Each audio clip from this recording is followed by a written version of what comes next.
કોબીનો સંભારો તો જાણે મેનુ ચાલુ મેનુ હાવ હાજુ બેનું છે ભાઈ.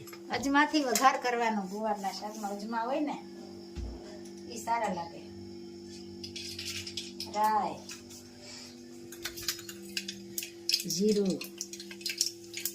મેથીનો પાવડર અને અજમા.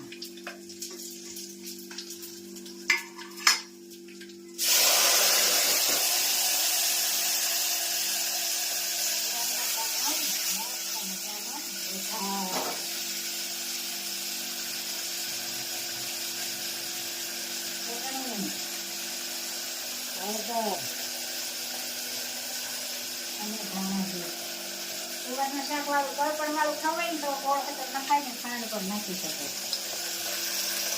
અને લીંબુ. સરસ મજાની ભાઈ ગુવારના શાકની રેસીપી છે આજ તો. સંભારો બનાવવાનો.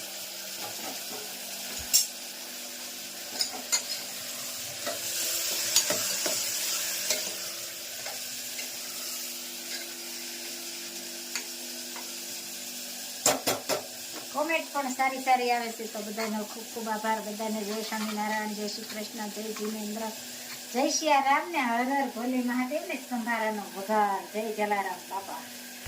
સંભારા રાઈ, જીરું અને મેથીનો પાવડર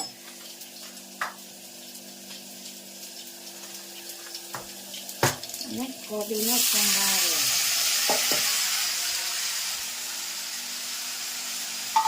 સંભારામાં ખાલી હળદર અને મીઠું.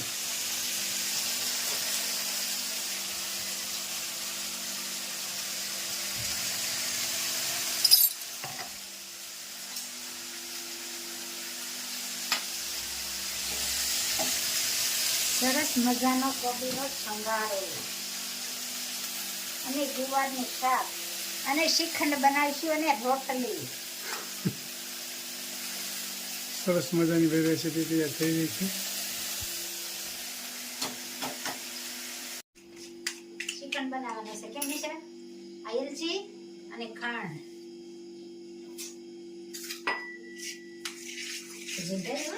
એલચી મસ્ત મજાનો. પછી કડી ફ્રીજમાં મૂકી દેવું એટલે ઠંડો થઈ જાય. કે એલચીમાં આમાં શ્રીખંડ લેવાનું.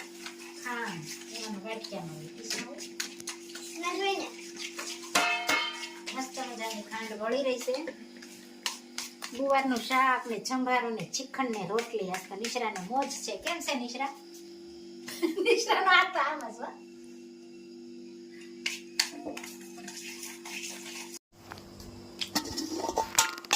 મસ્ત મજાનું ગુવારનું શાક અને શ્રીખંડ, ચટણી, રોટલી અને છાશ.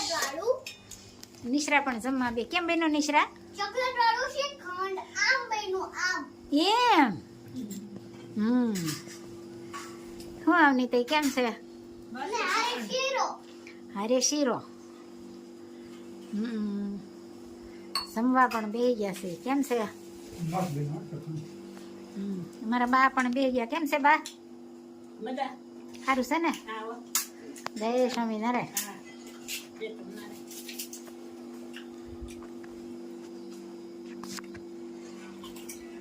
ચલો ચાલ્યો જવાનો એકલો રે, સાથે આવશે પુણ્ય ને પાપ.